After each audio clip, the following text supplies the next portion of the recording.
Welcome once again to Lehto's Law. Here's Steve Lehto. Several people sent me the story when it first happened and when it popped up in the news, but it popped up again now because of a court date. So, sheriff's first court appearance postponed 1 week. And that's not him appearing for someone else's case, that's him appearing for his own case. Eric Grossarth wrote this for EastIdahoNews.com. The first court appearance for Bingham County Sheriff Craig Rowland was supposed to happen Wednesday, but it will now occur next week. It got postponed. He was set for a hearing Wednesday morning via Zoom after being charged with aggravated battery, aggravated assault, and misdemeanor unlawful exhibition of a gun. The charges stem from an incident last month where a church youth group left a thank you note at his door right before he assaulted them. The sheriff did not appear at the hearing Wednesday, but his defense attorney did and asked for the proceedings be continued, citing media coverage of the case and an Idaho Supreme Court order that allows in-person hearings. So they can't blame me. I didn't talk about it yet. Am I media? I probably am. Magistrate Judge Farron Edens approved the request and rescheduled the hearing for December 29th at 10 a.m. at the Bingham County Courthouse. The magistrate also issued a no-contact order between Rowland and the alleged victims as requested by the Idaho Deputy Attorney General. So he's ordered not to have contact with the church youth group. When the Idaho Attorney General's office charged Rowland on December 14th, the sheriff was issued a summons but was not arrested. He has continued to work as sheriff after taking a 2-week leave of absence as the investigation was taking place. It happened November 9th, and it involved children, girls, aged 12 to 16, writing thank you notes shaped like turkeys and leaving them on the doors of neighbors. Most of the night doing that proved uneventful until they left a note for Rowland and his wife. Now, Rowland's version of what happened is he heard a knock, and fearing someone was trying to break into his house, he had his wife fetch his gun. The sheriff then allegedly went outside, confronted the children, pulled the adult leader out of a vehicle by her hair. He told investigators he pointed the gun at her head. Apparently he said he did that. The woman later identified herself as a neighbor and family friend for over 3 decades. Rowland said he did not recognize her. He continued yelling profanities at the woman and girls and pointed his weapon at the woman. Eventually, Rowland said he went back to his home and let them leave. Now, I can tell you in some states it's actually illegal to use profanities in front of women and children. Not making that up. Michigan had a law on the books for years about that. And the question, of course, is how constitutional is that if I'm allowed to swear in front of a man but not in front of a woman, especially these days. So Rowland told investigators he had a single alcoholic drink that night, but said he was clear as a freaking bell. There are several mixed metaphors there. Rowland told investigators about a handful of threats made against him and his wife that caused concerns about people at their home. I've been doing this job for 36 years, he said. I've had drunk Indians drive down my cul-de-sac. I've had drunk Indians come to my door. I live just off the reservation. We have a lot of reservation people around us that are not good people. So apparently he thought these were drunk Indians on his porch. The incident and comment about members of the local tribal community, however, drew backlash from many sources. Since the incident, all kinds of people have been calling for his resignation. Rowland has declined to comment, but his attorney criticized the publication of the comment about the reservation. In other words, he's not critical of his client for saying it. He's critical of the news reporting it. The attorney said the comment was taken out of context by the Attorney General in court documents as well as the media. It appears that occurred so that Sheriff Rowland's name could be further slandered and his reputation tarnished by the media in an attempt to sway the jury of public opinion, his attorney said.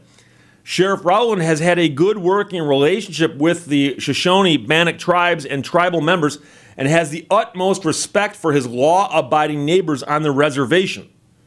So that's the attorney's spin on this. But again, the quote is, I've been doing this job for 36 years.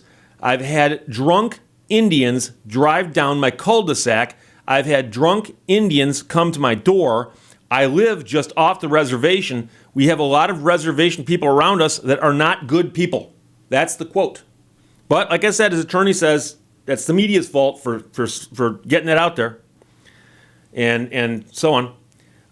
He has not yet entered a plea on the charges. And by the way, this is something that confuses a lot of people. But there are several hearings that take place if you're charged with a crime. And one of the earliest ones is simply where they tell you what you are charged with and they have you enter a plea. If you want to, you can fold immediately and plead guilty. If you want to, you can plead not guilty. And of course, if you stand mute, you literally just stand there and don't say anything because you're actually invoking your Fifth Amendment right the way you ought to, then most courts will enter a not guilty plea on your behalf.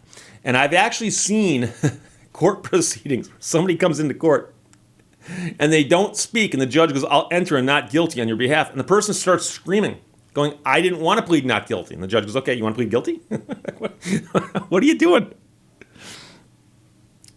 These felony charges could lead to 20 years in prison, but of course that would require convictions on all counts, et cetera, et cetera. Prosecutors also said they'll seek a deadly weapon sentencing enhancement that would add an additional 30 years to the term if, in fact, guilty verdicts were achieved. So, the man is innocent, absolutely innocent as the day is long right now, hasn't even entered a plea yet. So he's got a right to go to court, have all the hearings, make everyone jump through all the hoops, have a trial, be tried by a jury of his peers. So it's a crazy case because don't get me wrong.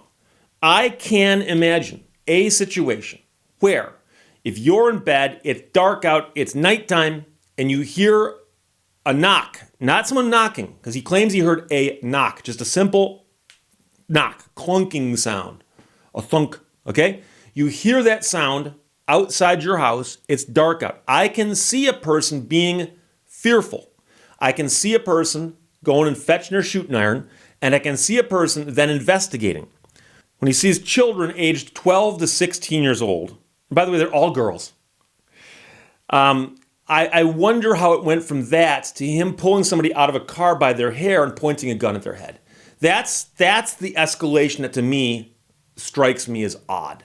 Now, should people be going around, knocking on doors and dropping off thank you notes in the dark, late at night? That's, obviously going to be what the argument's going to be. So I can see how, under some circumstances, some of this might make sense. But when it gets to the point, like I said, where he's out at the car and he's found the only adult there, and he's got the person by the hair and he's pointing a gun at their head, which he admitted he did, then you've got a problem. So he's the sheriff. And his first court appearance has been postponed. It'll be next week. And I suspect what they're doing there is they don't want this thing on Zoom because everybody can watch it on Zoom and people can quickly download copies of it as it happens on Zoom. So they're going to do it in person because apparently the court rules allow that in Idaho. Now, the other question, I suppose, is if it happens in person, that probably also does happen on camera, and it's a question of how long until people get copies of that. So I'm not really sure you're moving the ball down the field by moving the hearing to a different location because video footage will pop up eventually. But, the attorney's doing what he can with this, but these are difficult facts, as they say. So sheriff's first court appearance postponed 1 week. Eric Grossarth wrote it for EastIdahoNews.com, and I apologize, sir, if I'm mispronouncing your name, but that would be the most logical thing that occurs to me. I got to thank Lonnie, Johnny, Damon, Tim, Robert, Ezra, and TR for sending to me. Thanks a lot. And I got to mention that I keep forgetting that my book, Drawn to Injustice with Timothy Masters, he and I co-wrote this book. This tells the story of the wrongful conviction of Timothy Masters, who as a teenager was investigated because a woman was murdered near where he lived. And years later, the police, having almost no evidence to go on, decided to charge him with the crime. And he wound up getting locked up for 10 years, but it was a life sentence. And he spent those 10 years trying to get out and prove his innocence, which is backwards, but he had to do it that way. And he eventually got out. And after he got out, it came to light that there's all kinds of problems with his case. And trust me when I tell you that the story is that thick. And it's a good story, but it's also a horrific story in that this could happen to anybody if it happened to Tim Masters. I spoke to Tim day before yesterday, just let him know the book is out.